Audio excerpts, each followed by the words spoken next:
would say that the basic notion of the thinking now occurring in the context in which you're asking the question is that there is an identity of thought and action, thinking and doing, and that should come out, especially I think in the latter part of the paper I just passed around that we'll get to hopefully this afternoon. That is the latter. I hope we get to the first part of it this morning, but certainly the latter part this afternoon. It touches on the ethical question. In other words, one of the things that struck me when I was putting together in the second paper a kind of positive articulation of what I call the ethic of simplicity, I was thinking to myself, well, I don't know whether Kant would like this, because in Kant everything is a matter of, ethically, morally, is a matter of willing, intending. And the thinking now occurring is saying in the second paper, ethics is a matter of, not of willing, it's quite the contrary, it's a matter of doing. So I don't know whether it's an answer to your question, but I would say that it's part and parcel of this thinking that you're acting accordingly. You cannot admit, so to speak, the distinction between thinking and doing in the thinking. It's part of the thinking to be doing. If you're, and I think if you have a problem with the thinking now occurring, a deep problem with it is probably because you're into willing or not willing. So it's not only the distinction between willing and thinking, which is a classical distinction in the psychology between the knowing and willing, but the distinction that the thinking now occurring is making, especially in this ethical context, is the distinction between willing and doing. Okay, so, and I think we were talking about this informally or touching on this last night. It seems to me this is the issue, or maybe in a conversation we were having just standing around. There's really no time out. There's no time to be deliberating in the context of thinking now occurring. So ethics is a matter of action, not a matter of, not only not a matter of simply thinking about something. It's not even a matter of willing something. That's what. So, but we'll get into that hopefully later in the text. That's the best I can do, not being myself a practitioner of any sort. On that point, I had a question. Just what you brought up about. I guess the conversation last night was your response to: is there any room for ethical decision in the thinking now occurring? And preliminary answer was no.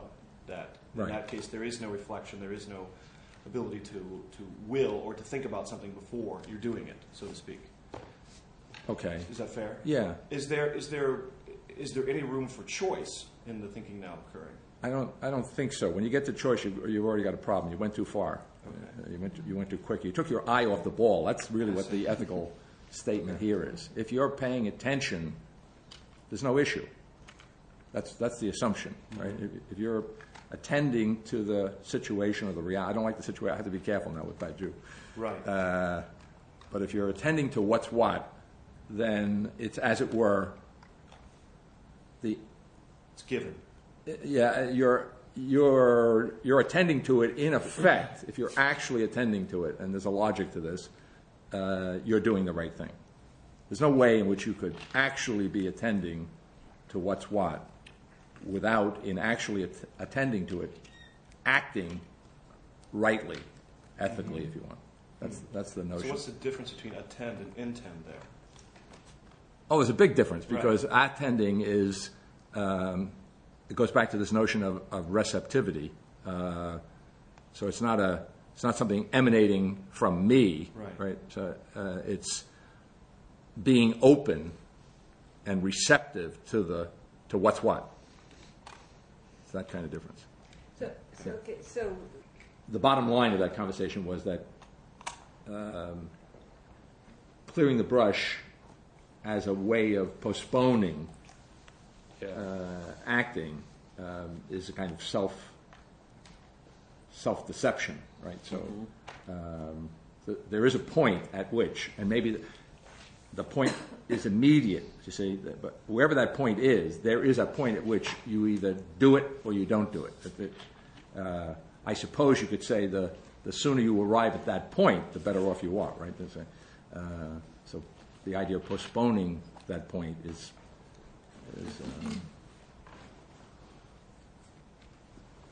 a mistake of some sort. But I mean, it's one thing to talk about what is, especially ethically, what is ethically the case, and it's another thing to claim that one is ethical. Right? So, you could say, in some sense, in other words, one should be empathetic to the fact that it's much easier thought said than done in some sense. So it depends on what level or plane we're talking on, I guess. All right. Any other? Okay. Let's go back to because I do want to get through the text. Go back to where we were on page 12 in this first paper, and at the bottom, in the bottom paragraph, if in the thinking now occurring for the first time there is the very form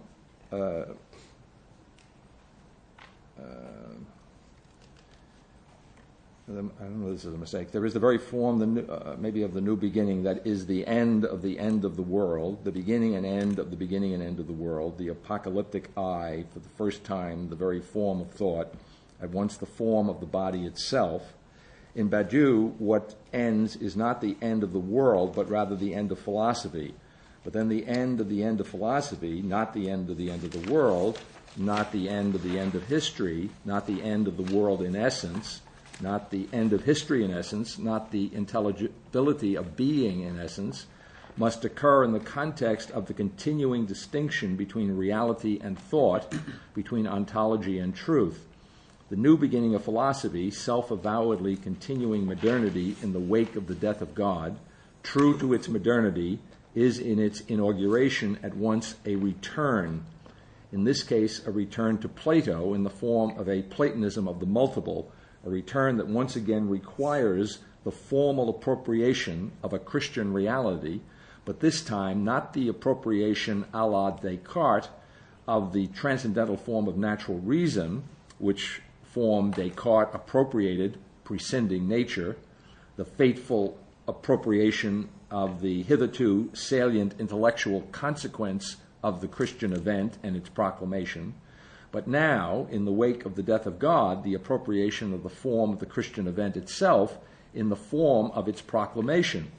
The return to Plato in the form of a Platonism of the multiple is at once the return to the Pauline proclamation in the form of a theory of the coming to be of a new universal. This appropriation of the form of the miraculous event, accompanied by a studied indifference to its matter, is accompanied as well by a studied indifference to differences in favor of the return of the same. Ironically, the Platonism of the multiple, in keeping with the idealism inevitably at the root of materialism, prescinds from the multiple as Descartes prescinds from nature in the Meditations, indeed by reducing the latter to the former, by reducing nature to the multiple, prescinds from the multiple other in favor of the subject that comes into being, if it comes into being, in the wake of an event. In his Ethics, Badiou writes, quote, "The truth is that in the context of a system of thought that is both religious and genuinely contemporary with the truths of our time, the whole ethical prediction based upon recognition of the other, the whole ethical predication based upon recognition of the other should be purely and simply abandoned. For the real question, and it is an extraordinarily difficult one, is much more that of recognizing the same. Let us posit our axioms.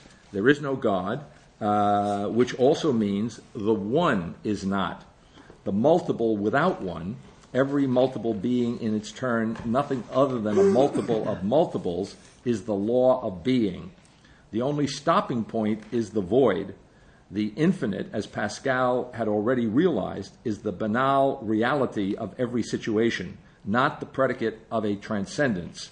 For the infinite, as Cantor demonstrated with the creation of set theory, is actually only the most general form of multiple being. In fact, every situation, inasmuch as it is a multiple composed of an infinity of elements, each one of which is itself a multiple. Considered in their simple belonging to a situation, to an infinite multiple, the animals of the species Homo sapiens are ordinary multiplicities. What then are we to make of the other, of differences, and of their ethical recognition? Infinite alterity is quite simply what there is. Any experience at all is the infinite deployment of infinite differences. Even the apparently reflexive experience of myself is by no means the intuition of a unity, but a labyrinth of differentiations, and Rimbaud was certainly not wrong when he said, I am another.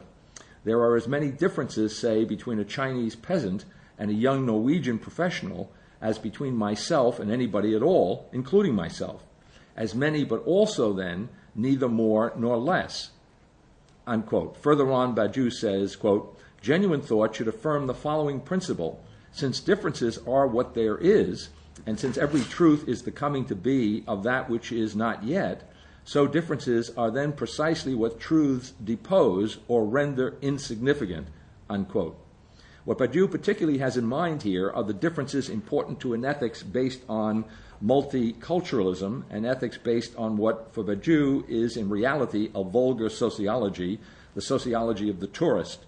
For him, the truth, that is, the coming to be of what is not yet, is the same for all. He writes, quote, philosophically, if the other doesn't matter, it is indeed because the difficulty lies on the side of the same. The same, in effect, is not what is, i.e., the infinite multiplicity of differences, but what comes to be. I have already named that in regard to which only the advent of the same occurs. It is a truth. Let me just pause there a moment. Now, one of the other points of intersection between Badiou's analysis and the thinking now occurring is that in the thinking now occurring, these infinite differences are really where it's at. That is, I mean, in other words, it's the notion that infinite alterity is in the thinking now occurring. It is, in fact, I would say it's the absolute reality in the thinking now occurring. So it's very important to notice that Badiou, in a certain sense, admits as a kind of ground flaw that there is this infinite alterity, but he has a disdain for it. In other words, he wants to, as I say on the analogy to Descartes, he wants to prescind from it, right? So as Descartes prescinds from nature to his subjectivity, you say, in the Meditations, Badiou analogously prescinds from nature, which is here effectively defined as the infinite multiplicity. He wants to prescind from that to his notion of the subject, which he distinguishes from the Cartesian subjectivity, but nevertheless it is his form of subjectivity, how shall we say, a radically contingent subjectivity, a subjectivity that may or may not actually occur in the wake of an event, right? So just reflecting on that a moment in the context of thinking now occurring, then what he's prescinding from, precisely insofar as he, I would say, he doesn't have the patience to deal with it, you say, the Platonism in prescinding from the infinite alterity is to leave it, as it were, as a kind of, I want to say, it's kind of a paradoxical thing I want to say here, it's the kind of, as it were, a kind of natural counterpart to the eternal verities, both in Plato and in the Platonism of the multiple, for example, the communism, that the eternal verity of equality that is somehow or other always exposed by the militants in the course of responding to an event, that Platonic otherworldly eternity, that immortality in Badiou's context, has as its counterpart, ironically, a kind of immortal substrate of infinite alterity, if you understand what I'm saying. In other words, there's a kind of, the irony being there's a kind of stasis to the infinite alterity, so in other words, to get the dynamic eventuality of Badiou's notion of subjectivity, in a certain sense, he has to leave the alterity as it were to itself, as itself, as it were, unchanged. You see, and it kind of reflects a kind of sameness, I want to say, by analogy again to Descartes, a kind of natural sameness, a kind of given sameness, which is in itself is not challenged. It's just taken as a given, and therefore as something that we can be basically in. Nothing we can do about it, right? We're not going to change that ground floor, so to speak. And we need if we're going to have any difference, we've got to a difference that counts. It's got to be the difference that is described in the situation, and then ironically inscribed in the situation by an address to all, a universal address. All right, so there's a kind of I don't know whether the right term is a dialectic, but there's a kind of interesting paradox, it seems to me, in Badiou's treatment of the infinite alterity, his taking it and leaving it as taken as a given. All right. Let's see if I lost it. Okay, so back to the text there, about 6 or 7 lines up from the bottom of 14. Only a truth is as such indifferent to differences. This is something we have always known, even if sophists of every age have always attempted to obscure its certainty. A truth is the same for all. As I mentioned last night in informal conversation afterwards, for those of you who may or may not have read the Manifesto for Philosophy, Badiou defines the sophist as the one who denies that there are truths. All right, so like Plato, he resurrects the notion of the sophists. The sophists were an important counterpart to Plato's understanding of philosophy. Plato had a high regard for the sophists. He takes them seriously. He deals with them in a number of dialogues, Parmenides and not the Parmenides, but Protagoras and so forth. So Badiou is saying in the Manifesto, as long as there is philosophy, there's always going to be the sophist. The sophist is, as it were, the kind of counterpart to the philosopher, and one in Badiou's world wants to avoid the temptation to attempt to do away altogether with sophistry, because sophistry is a kind of a foil for the philosopher. Not only, as he says in this particular passage, is sophistry trying to obscure, right, the fact that the truth is the same for all, but more radically, what I'm saying is in the Manifesto, he points out that the core of sophistry is to deny that there are truths altogether, right? That's the point. And philosophy is, first and foremost for Badiou, the affirmation that there are truths, right? And then certain other things will follow from that. So what is to be postulated for one and all, what I have called our being immortal, certainly is not covered by the logic of cultural differences as insignificant as they are massive. It is our capacity for truth, our capacity to be that same, that a truth convokes to its own sameness.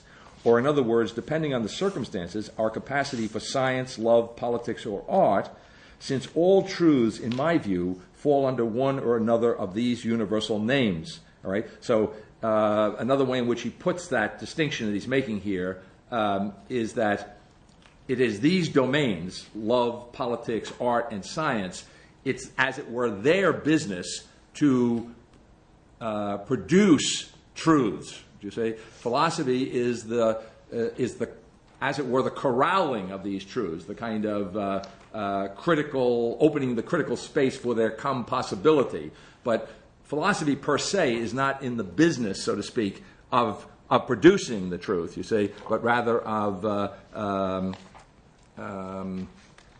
framing enframing and understanding the limits of the procedure for producing the truths, but the actual work of producing truth is the work that's going to take place in one or another of these domains. And to not understand that distinction is to fall back into a kind of absolute subjectivity, characteristic of modernity, fall back into the notion that there is a one, that there is that philosophy is about a unified truth, right? If there is truth with a capital T philosophically, that's okay as long as you understand immediately for Badiou that the truth is truths. That's the truth. The truth is the irreducible plurality and multiplicity of truths, and then more concretely, there always being the truths of one or another of these four domains that he speaks of. Okay.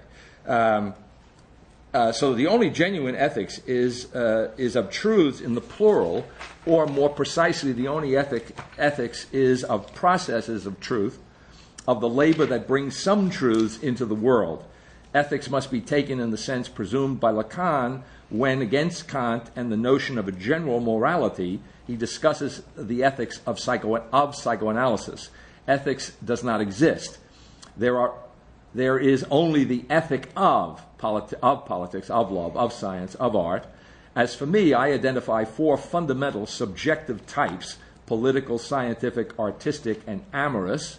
Every human animal, by participating in a given singular truth, is inscribed in one of these four types, which in effect is saying what I've just said. In other words, if you're going to participate in a truth, then it's going to have to be a truth of one of these four types, or one of these kinds of truths. There's no truth that isn't a truth of one or another of these kinds or types, as he says. Political, scientific, artistic, and amorous. Every human animal, by participating in a given singular truth, is inscribed in one of these four types. A philosophy sets out to construct a space of thought in which the different subjective types expressed by the singular truths of its time coexist. But this coexistence is not a unification. This is why it is impossible to speak of one ethics. Here in stark relief is the structure of Badiou's ethic of truths, to which may be fruitfully compared the ethic of simplicity. In the ethic of truths, a truth indifferent to differences is the same for all. But then the indifference to differences of a truth that is the same for all is not essentially indifferent to differences. Its indifference to differences actually expresses a limited capacity for differences, a capacity for differences limited by the same. So if it isn't already clear, it should become clear as we go along. In the thinking now occurring, not only is there no self, but analogously, because the root of the self is the notion of the same, there's no sameness. So identity, in the thinking now occurring, is a matter of a kind of infinite particularity in being, not a matter of being the same. Right? And that opens up. You see, that makes it possible for the infinity of differences and the related notion of a kind of infinite change, of change itself being being a very definition of identity. It makes it possible for a person, you say, to be an infinite change, you say, without ceasing to be the person, right? Because identity is not a matter of sameness. It just isn't a matter of sameness. So in a way, in one way, it's very liberating. On the other hand, it requires a kind of infinitely patient attending, you see, to what's what, in order, in some sense, to be the person I am. All right. So it's like everything else. It's a two-edged sword. It liberates from what I would like to think of as the bondage of sameness. And Badiou, in a certain sense, would agree. At a certain level, he agrees. You see, he's anti the sameness of the situation, the unchangeableness of the situation. The event is great because it's new, it's change. It is an introduction of some sort of difference into what otherwise would be a kind of unchanging circumstance. But yet what I'm calling here off the cuff, the kind of the ground floor for Badiou is a sameness, right? So it's, again, I'm not sure it's a dialectical relationship, but it's a paradoxical relationship in any event. All right. So what I say here then, by way of critique or criticism, or by differentiating the thinking now occurring, is that Badiou's relationship to differences, his indifference, is not essentially an indifference, but rather the expression of a limited capacity for differences, a capacity for differences limited by the same.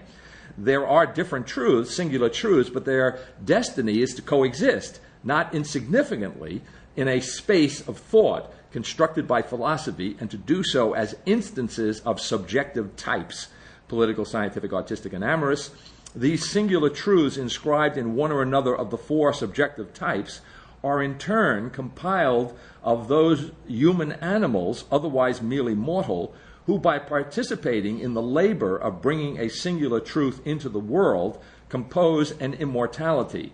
The ultimate expression of this limited capacity for differences in the ethic of truths is precisely the space of thought in which the different types coexist without being unified, the void of thought. Thought lacks the capacity for thinking the unification of the different kinds. Yeah. Politics, love, science, and art, they coexist in a void of thought, in an open space. Right? Now, by the way, he says somewhere, he has a nice turn of phrase somewhere, the void, by the way, is without borders. Right? So so the whole, H-O-L-E, right? The whole, which he uses in many different contexts in different ways. The void is a kind of a whole without boundaries, right? Is the notion, because I think consistently, if it had a definable limit, there would be an implicit unification going on there, right? So it's the unbounded void, the unbounded space that thought opens up, is the unboundedness is the other side of the coin, that there is no unification, right? But there are these four domains, therefore, which at best can coexist with one another. And so the term that he uses often is, the philosophy is about the compossibility. He's borrowing from Leibniz there. Leibniz was the 17th century post-Cartesian major thinker. He and Spinoza are kind of twins at the end of that period. But Leibniz is the guy, the best of all possible worlds. And it's in Novitas Mundi, he's discussed. Leibniz's notion was that there was a sufficient reason why this world exists, because it is the best possible composition, you see, of the essences of which it is composed, recognizing, as Leibniz does, that all essences have a claim, have a right, so to speak, inherent claim on existence, and God's function, since he can't make everything exist, is to select the best possible composition of essences, you see. So Badiou is working off that Leibnizian idea. It's like being a Platonist without the one. He's a Leibnizian, you see, also without the one, in this case without the sufficient reason, right, why anything exists. So there's a kind of givenness. I think one of the things what we touched on last night, both in class and in the conversation, was the axiomatic nature of his procedure, right? In other words, he just posits, he just lays down certain givens without, in a certain sense, calling them into question. Now, Euclid did this and he made mathematical history, okay? So this is not to say that this isn't a useful and productive way of proceeding, but then you can raise the question, which of course the thinking now occurring is raising all over the place, as to whether or not this is an appropriate methodology, so to speak, for thinking itself, right? In other words, it may be a certain kind of thinking, a certain kind of mathematical thinking might, at least historically, have been very productive, being axiomatically founded, you say. But is that the basis, the ultimate answer to our experience? Is it a matter of axioms? Okay. All right. So I just want to. So the compossibility within this space opened up. The compossibility of these four domains. That's the function for Badiou of philosophy. It's as if philosophy, this is not I don't think it's not at all a glib analogy. It's as if philosophy is in the place of Leibniz's God, you see? But a much more modest God is this philosophy, you see? That is to say, it doesn't actually bring these realms into being. It finds them as the conditions of its enterprise, right? These four realms, politics, science, art, and love, these are not only realms where truths and events actually occur, but these are also the conditions for philosophy. So philosophy starts with these realms as a given, and in that sense, it doesn't presume to, or attempt to, or think it, and more importantly, it doesn't think it legitimate to attempt to, as it were, think to the depths of mathematics. That's what the mathematicians do, not philosophers. You say, not to think politically per se. You say, not to come up with a political truth.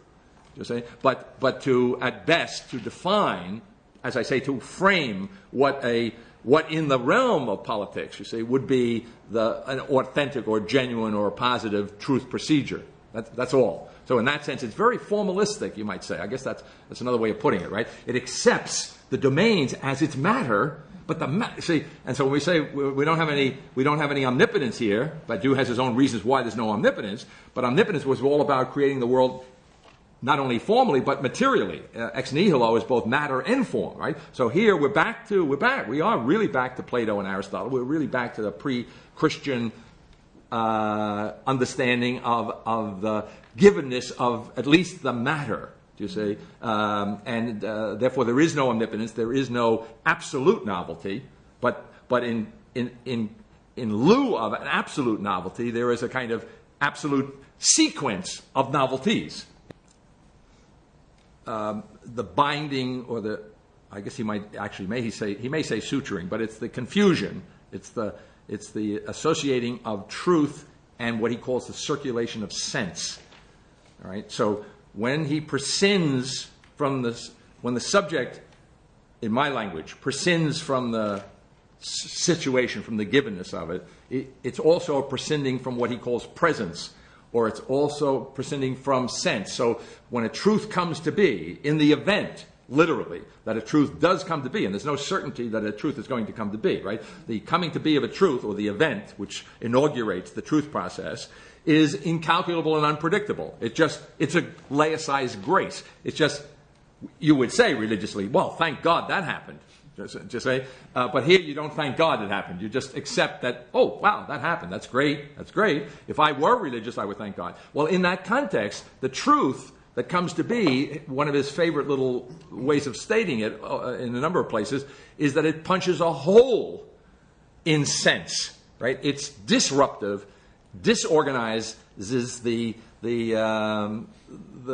presentation that is otherwise without a hole. So the hole indicates the incompleteness, which was otherwise inapparent in the appearance, right? The appearance appeared to be complete. So the punching of the hole, and so the void idea operates on a number of different levels, a number of different directions. The void is, in some sense, the space for the compossibility of the domains, but the void is also something that is introduced into it otherwise, what's the word I'm looking for, an otherwise apparently complete.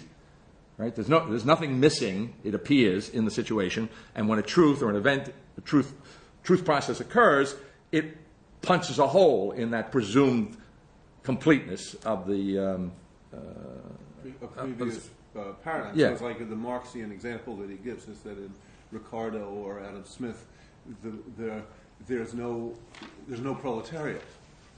Yeah. Marx Okay. punches Right. a hole in bourgeois That's economics by noticing that there's That's this right. entire factor that hasn't been taken. That would be okay. So back on page 15, I guess we're about 2/3 down. The space of thought, wherein the four kinds of singular truths composed of those seized by the chance to be the same, convoked by the truth to its own sameness, coexist. This space of thought is the same composed of itself and those four sames that are composed in turn of innumerable possible sames. This same is the null set. The truth that is always a truth is not the truth of existence.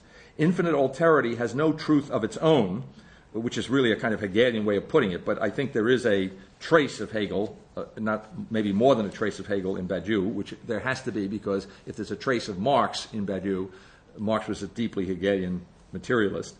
But in the thinking now occurring, no truth of its own is not. All right, so again, by way of contrast, if we adapt for a moment the notion that infinite alterity has no truth of its own, well, even so, in the thinking now occurring, the fact that infinite alterity has no truth of its own doesn't mean that there's no truth, right? All right. The different truth, at once the singular truth, is infinitely a truth. Truth is embodied in the fact that for the first time, difference itself is truth itself. So that's the thinking now occurring. In the ethic of simplicity, truth, essentially indifferent to differences, is infinitely different, is infinite differences, not merely the formal indifference to differences of the same, but rather essentially indifferent to differences. Truth is neither the same for all, nor different for all. Truth is not at all a matter of for all, neither for all nor not for all. So the reason I'm putting it that way in the Badiou's context, right? In other words, in Badiou, if it's not for all, then it's for us. See, then it's for the Nazis or the party, right? If it's Mao's state China, state communism, right? So for Badiou, it needs to be for all, as opposed to being for this, what he calls communitarian particular. I think we had that last night. Right? So when he comes down against particularity, he has in mind a particularity defined in what he calls the opposition between the particular and the universal.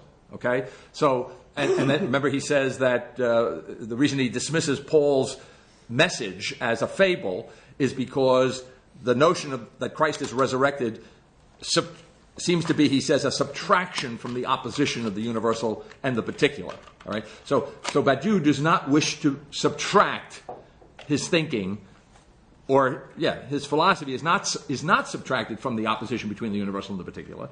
And because it is not subtracted from the opposition of the universal and the particular, if it's not for all, which is the good thing in Badiou, it must be for us, some of us. Not for all of us, then it must be for this group, this sum, this particular, right? That's the way he sees it. Whereas in the thinking now occurring, which is into absolute particularity, it's into absolute particularity in a way which Badiou would have to describe, consistent with his critique of Paul, as somehow or other subtracted. It would have to seem to Badiou, thinking now occurring must somehow or other have subtracted itself from the opposition between the universal and particular. And of course it has. Okay, not, you say, in other words, so the absolute particularity of the thinking now occurring is not an alternative to universality. That's the point. So it's not that there's no notion at all corresponding to the universal in the thinking now occurring, but there's no notion of a universal opposed to a particular. That's the point. All right. So here I'm saying in a more abstract way, I guess. Neither, at the very bottom of page 15, neither for all, nor not for all, neither for all nor for some.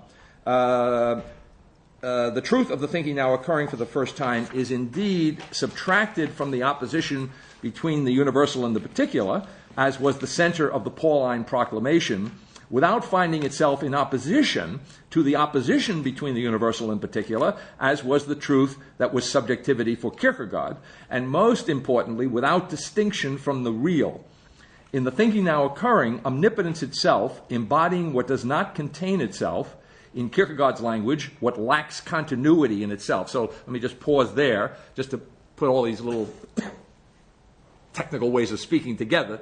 What Kierkegaard talks, what he refers to continuity in itself of the creature, that independent being that is produced by omnipotence, as only omnipotence can do it.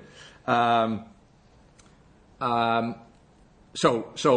in Kierkegaardian language, apart from, all right, so not containing itself, getting one's continuity in oneself, not containing one's, from omnipotence, so not having continuity in oneself, and in that set theory analogy, not being a member of the set of those that do not contain themselves, and then shifting theologically, those who do not save themselves. All right. So in other words, these are all different ways of talking logically about the same group, right? Those who do not have continuity in themselves, those who do not contain themselves, those who do not save themselves. Just different ways of talking about the same logical set. So in Kierkegaard language, what lacks continuity in itself, omnipotence itself, the absolute discontinuity of the continuum, infinitely indistinguishes the real and truth, existing storyteller and existing story, and so acting is the catholicological locus of history itself. For the first time, the infinite multiplication of the infinitely finite, the infinitely not-nothings. This set of sets, embodying the sets that do not contain themselves, is the absolute embodiment of discontinuity, the beginning otherwise than the universal. Now, there I'm using, that's a Levinasian usage there. Otherwise than the universal. Not other than the universal, but other than the opposition between universal and particular. So otherwise than the universal. I might have said otherwise than the particular, but that would have been a little even more confusing. The act of creation for the first time constituting absolute particularity. In the language of Levinas, but precisely not otherwise than being. All right, so borrowing Levinas's language, but not his notion of otherwise than being.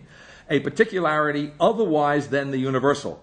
Otherwise than the universal. An absolute particularity, neither the universal nor not the universal. A particularity beyond the same. An absolute particularity, a particularity neither of the same nor of the different. The particularity of the set of sets of omnipotence embodying existence itself. The particularity of the particular nothing but existence for the first time. The particularity embodied in the set of sets coexists with the consistent non-existence of the opposition between the universal and the particular, since the null set upon which the existence of that opposition depends cannot exist if it is embodied in the set of sets. Now, what I'm talking about here is that when omnipotence embodies all those that do not contain themselves are embodied in omnipotence.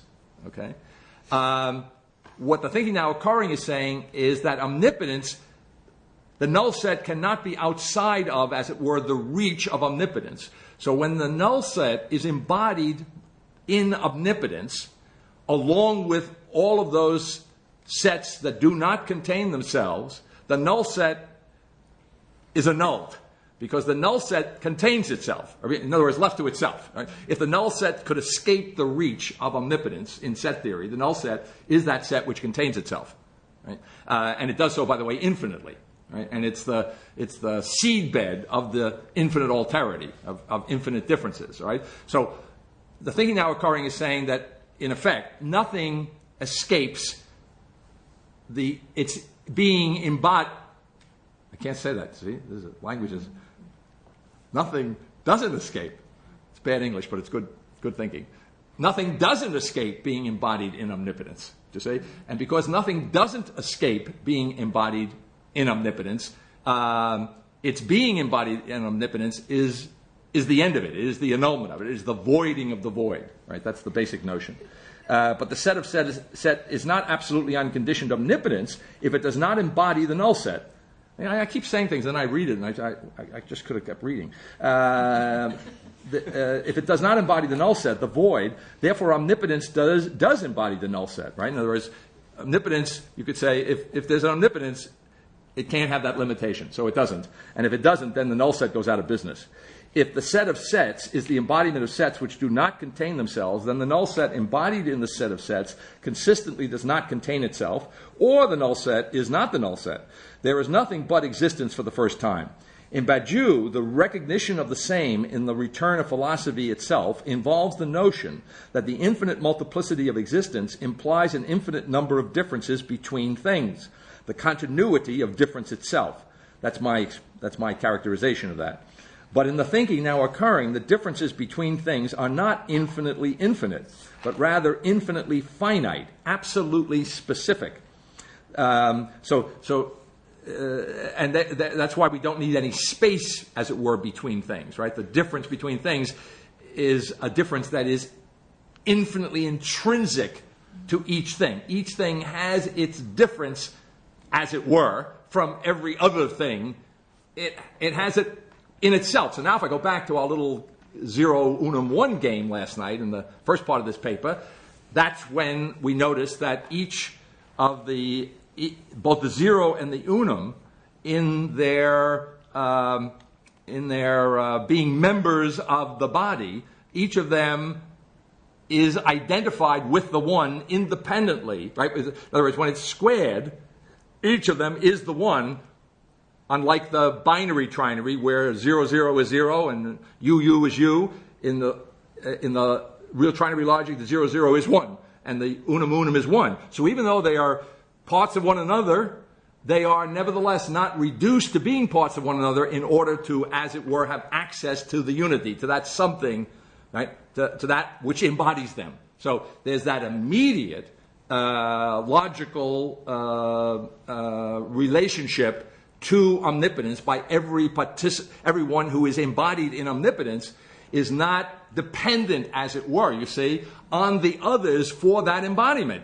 Because then I'd have to somehow string them together. I'd have to, you see, and that would be anathema in the thinking now occurring, and it should, but I don't think it quite fully does.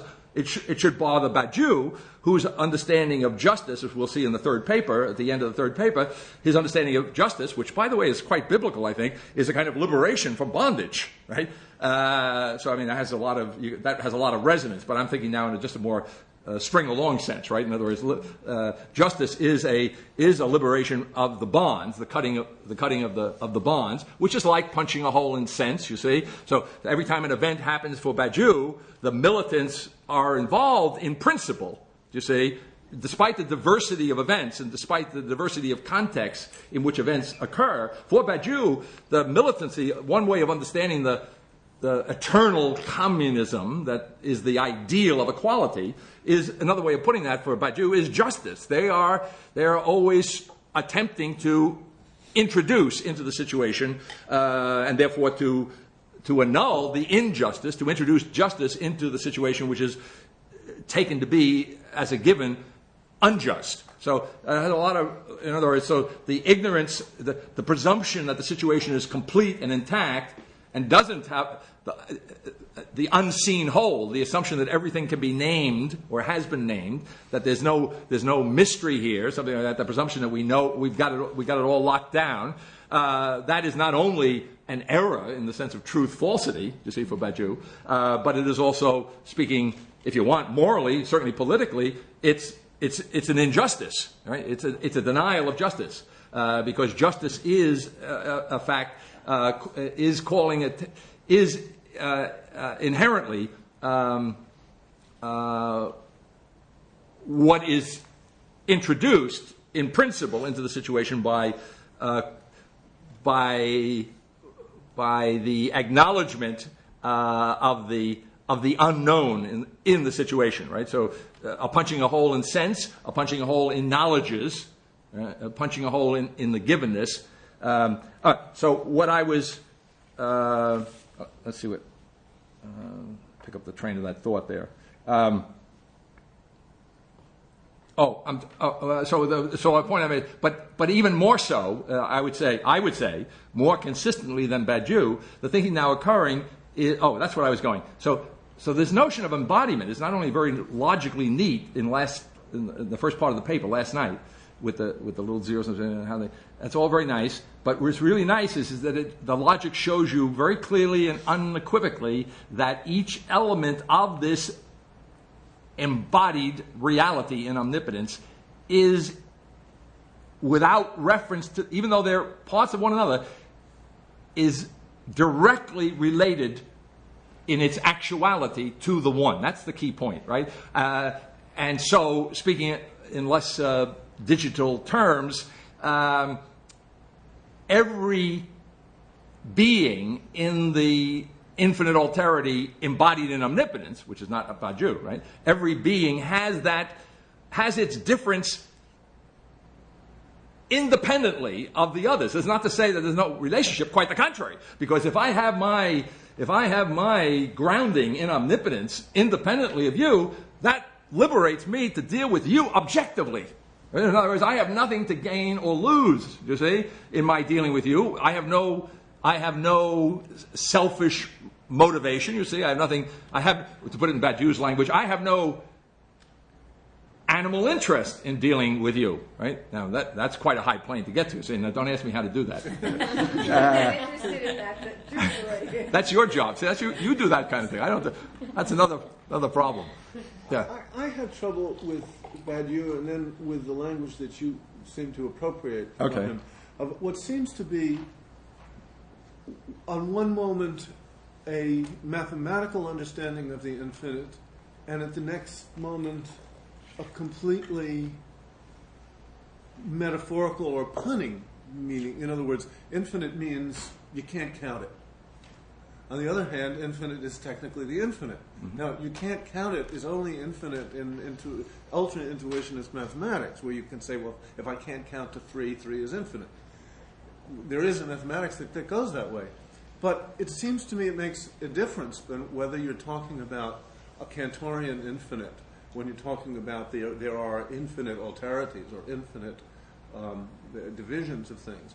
And if there is a mathematical infinite divisions of things, then the question of the definiteness of things is in question. Mm-hmm.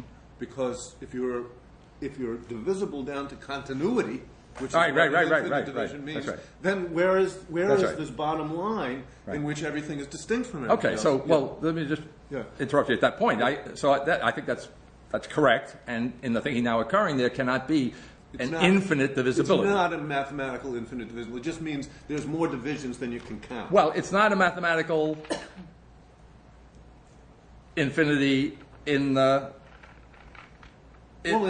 classical sense, right? Yeah, but however, it suggests, unlike Badiou, the thinking now occurring is not so modest. So it suggests that maybe we need a new mathematics. There is such a mathematics that you may be interested in knowing about, in which it actually is stated there are a number is only a number if you can find it, if you can construct it. If you can't construct it, it's beyond. It's not only infinite; it's inaccessible. It's the huge infinities. If you can't get there, it's infinite in that sense, and then you can do a mathematics in which you actually define the whole hierarchy of the infinites in terms of the inability simply to get there, and that would allow a kind of finitistic infinity. That is to say, a non-infinite divisibility, but a distinctness that isn't compromised by.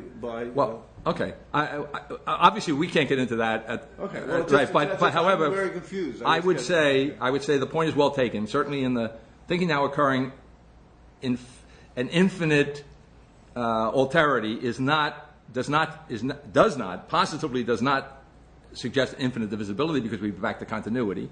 And if there are areas of mathematical theory that at first blush would appear to be compatible with thinking now occurring, I don't have any problem with that. I would want to look very closely at that. Sure. Right? Yeah. Okay. All right. So back on page 16, about 7 or 8 lines up, I guess 8 lines. In Badiou, the recognition of the same and the return of philosophy itself involves the notion of an infinite. Did I do this already? Yeah. Okay. Infinite finite. All right. The infinitely finite differences between things require a notion of the one, unity indeed, uniqueness and unicity, that is compatible with the notion that what there is an infinite alterity, a notion of the one that is not a filling up of the void of truth, of the locating of the logical void with presence. Indeed, in the thinking now occurring for the first time, there is no notion of filling the void of truth with presence, but then no notion of filling it with the truth of presence, with absence. So let me just pause there.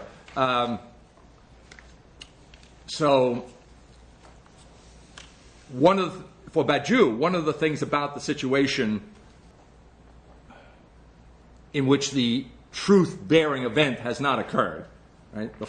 As it were, the falsity of the situation is that the void is out of sight, and what I have, therefore, is effectively, as it were, a filling up of the void with presence. And here, of course, you can hardly avoid thinking of Althuiser's theology of total presence, right?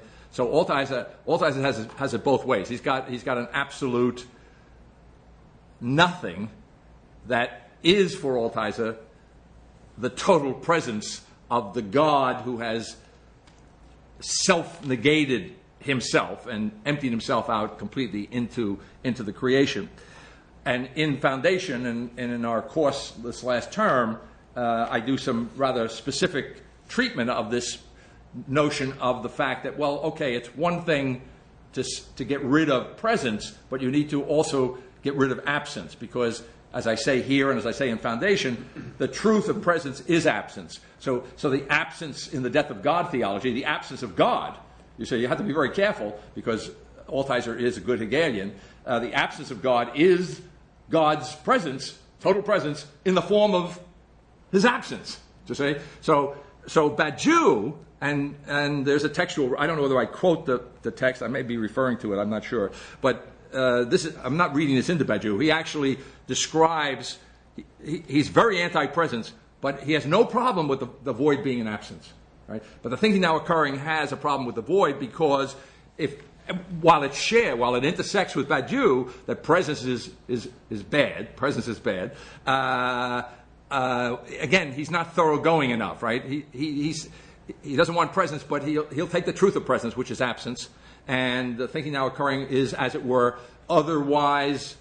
Or no, not otherwise. It's beyond the same. It's otherwise than presence. And I think I use that language in Faith and Philosophy. It's otherwise than presence. And that also means it departs from Levinas. It's beyond, as it were, both presence and absence altogether. Right. And so what are we left with if we don't have presence and absence? If we have what I call in the page 1 something like an absolute foreground. What we're left with, if we have no presence and no absence as categories, is existence. Right? And existence is always absolutely here and now. All right, so at the top of page 17, but a void that can be filled neither with presence nor with absence is, in the language of the thinking now occurring, nothing but existence for the first time. The absolute consistency of the inconsistency of the void embodied in omnipotence. Indeed, creation ex nihilo, nothing but the beginning, which is the act of omnipotence itself. In the thinking now occurring for the first time, there is neither a notion of the void of being, nor of the void of truth. And of course, he distinguishes those two, all right? In other words, Badiou is, again, explicitly, I forget in which passage, but, and I may eventually quote it, when Badiou speaks of the void, he's very clear that he's not talking about a void in being, right? The void in being the only place it has in Badiou's thinking is a negative place. In other words, the void in being is what happens when the simulacrum is substituted for a true event, and those who are not in the communitarian particularity, who are not Nazis or members of the party, those guys are thought to be in a void of being, and it logically follows that we should eliminate them. Right? We should execute the voidness of their being. That is, we should put them out of being. They must not be. Right? So it's not that he has no concept of a void in being or a void of being, but it's an illegitimate concept. Right? It's a concept that would not come into play except in a perversion of the truth process. There is a true void for Badiou, of course, and that true void is the space of thought. It's a logical void, as he would make the distinction between a logical void and a void in being. Right? So in the thinking now occurring, there's neither kind of void, is what's going to be said here. Essentially, you can see for the first time there is absolutely no void. The void is neither present in the form of total presence, Altaiser, nor absent in the form of the consistency of any situation, Badiou. Indeed, it is the case that neither is there total presence, whose truth is not absent but past, nor is there total absence, any number of situations whose truths are not yet present. When Badiou takes as his starting point the alternatives of being and truth, being as being and situation, the indiscernible and that which counts as one, the generic operation of truth and being true, truth and knowledge, he truly enters into the Platonism of the multiple that is the logical consequence of the death of God, philosophically understood. In Badiou, being and truth each have their own use for the void that opens up when being and truth are subtracted from the Platonic idea of the good, subtracted from what for Plato in the Republic is at once the starting point of philosophy and the starting point of all there is and of all that can be known of all there is. When truth takes to itself the void consequent upon the death of the Platonic God, it distinguishes from itself knowledge as that which is oblivious of the void.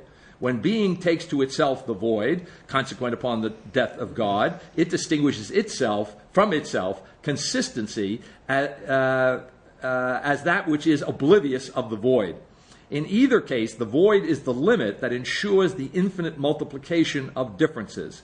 In the thinking now occurring, the null set, which in set theory otherwise consistently contains itself, and would inconsistently not contain itself, not containing itself would not be the null set. For the first time, the null set inconsistently contains itself. For the first time, the set that embodies what does not contain itself embodies the null set, which I was saying 10 or 15 minutes ago. The null set embodied in omnipotence consistently does not contain itself. Nothing not including itself is nothing but existence for the first time. For the first time, the null set not containing itself is seen to be the truth of omnipotence, revealing the inconsistency of the situation that takes itself to be based on the consistency of the void. Based on the inconsistency of the void, now essentially intelligible for the first time, the situation cannot consistently be. That is, the situation cannot consistently be based on an inconsistency. That is, the situation cannot be. There is no situation. What can be consistently inconsistent is not a situation, but the creation, that is, existence itself. So, in these terms, existence itself is creation, is the consistent inconsistency. You could say the inconsistent consistency. I like consistent inconsistency better. I think it's more to the point.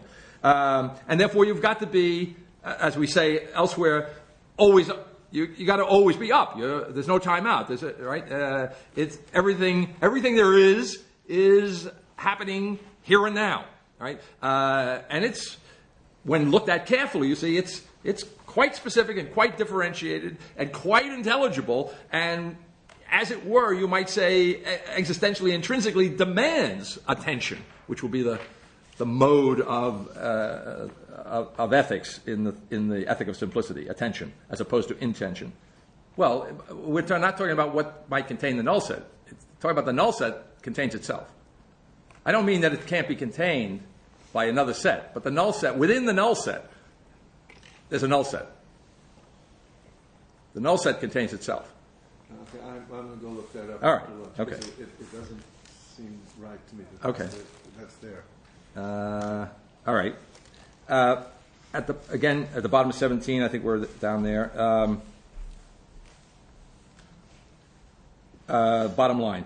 If for the first time in history there is a logic consistently inconsistent, the real trinary logic coinciding existence, there can no longer be a notion of situation that is not itself past, no notion of the coming to be of what is not yet, that is not yet itself. No notion of the not yet that is yet itself.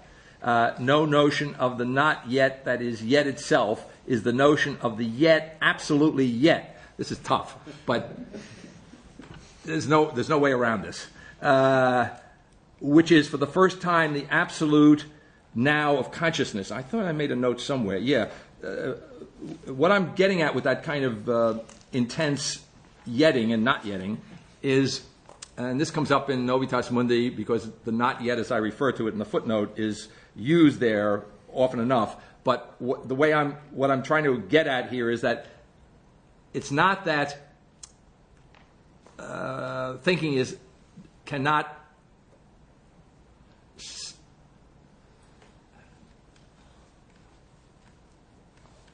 have a notion, as it were, of the not yet, but that notion of the not yet is without notion, as I say, right? In other words, and that's what I mean by the sparest. It's the sparest indication, you say, of what I guess you would say in a more relaxed mode.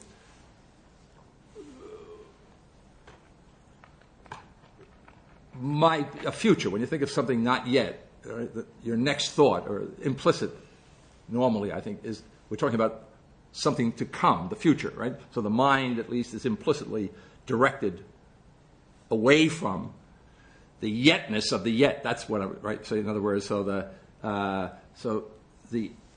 absolute drawing into the now of existence is what is indicated here, without foreclosing. So that's why. So then, why not get rid of all reference to the not yet? Right? Why have a? Right?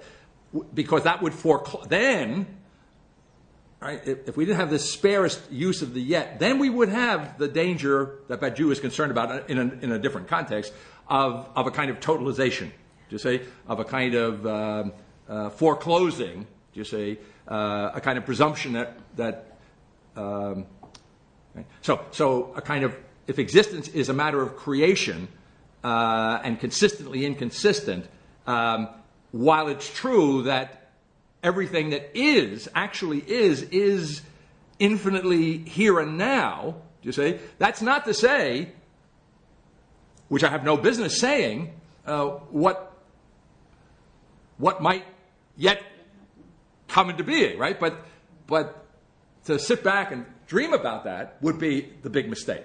To say the infinitely dynamic nature of existence, right, is indicated in the spare use of the yet or the not yet. So in that sense, the openness of the creation, and ironically, it's the other side, maybe the inside out of the fact that it's in this ontological fundamental sense, it's not a matter of planning; it's a matter of doing. Okay. The not yet also invites creativity. All right. Faced with omnipotence itself, nothing but existence, faced with the containment of the null set for the first time, consistently not containing itself, that is, the null set itself absolutely not being, faced with omnipotence embodying everything that does not contain itself, including nothing, there's nothing for it but the absolute now, in which there is no difference between being as being, Badiou's mathematics, and language. Conversely, where quantity is identically quality, number identically word, this is working off foundation, being itself polyontological identically existence, where the proposition, a proposition is the truth of existence, is the truth of existence itself, where the category of truth is for the first time essentially new, essentially being the key word there, the logic of the same and the other is absolutely inadequate to understanding the absolute novelty of actuality now beginning. In Manifesto for Philosophy, Badiou writes, quote, "The concept of the generic multiple was first produced in the field of mathematical activity. It was, in fact, proposed by Paul Cohen at the beginning of the 60s to resolve very technical problems that had been left in abeyance for nearly a century concerning the power or pure quantity of certain infinite multiplicities. In Being and the Event, I completely unfold the dialectic between the mathematical edification of the theory of the pure multiple and the conceptual propositions that today confound philosophy again. I did this under the general hypothesis that the thinking of being qua being is accomplished in mathematics, and that to embrace its conditions and make them compossible, philosophy must determine the what is not being qua being, which I designated as event." So you could say, I suppose, that if philosophy has any business of its own, it's the event. It's the being, right? That which is not being, and being is the business of mathematics, right? And so in that sense, just as he takes as a given the four domains, he takes, in this case, as a given being qua being. So in that sense, philosophy, as it were, does not penetrate to being qua being. It's going beyond its own rather limited, I don't want to say domain, because that's a technical term in Badiou, but its own limited business. All right. It designates the status of certain multiplicities which are simultaneously inscribed in a situation and consistently weave within it chance irreversibly subtracted from all forms of naming. This multiple intersection of the regulated consistency of a situation and the eventful randomness supplanting it is quite precisely the locus of a truth of the situation. This truth results from an infinite procedure. What we can say of it is only, assuming the completion of the procedure, that it will have been generic or indiscernible, unquote. The event is what is not being qua being. Philosophy constructs a space of thought in which to embrace and make compossible the four conditions of philosophy by determining what is not being qua being. What is not being qua being is the immanent supplement to the being qua being of a multiple situation. That the supplement, the event, is immanent to the situation signifies that with respect to a truth that comes to be in the situation, nothing transcends the situation. Geronicity designates certain unnameable multiplicities intersecting the consistency of the situation with what prior to the immanent supplement of what is not being qua being was the non-appearing inconsistency of the being qua being of the situation, which multiple intersection is the locus of an infinite procedure resulting in a truth of the situation which once completed will have been indiscernible. Now, one of the things that Badiou shares in common with, which I point out, maybe not in this paper, but in either the second or third paper, there's an overlap here, there's an intersection of Badiou and Peirce on this point, right? One of the things we learn in American pragmatism is that end post, that absolute end, that absolute second, that telos, at which point, when arrived at, all the unspecified potentiality, which is at the beginning of Peirce's cosmology, all of it will have been realized.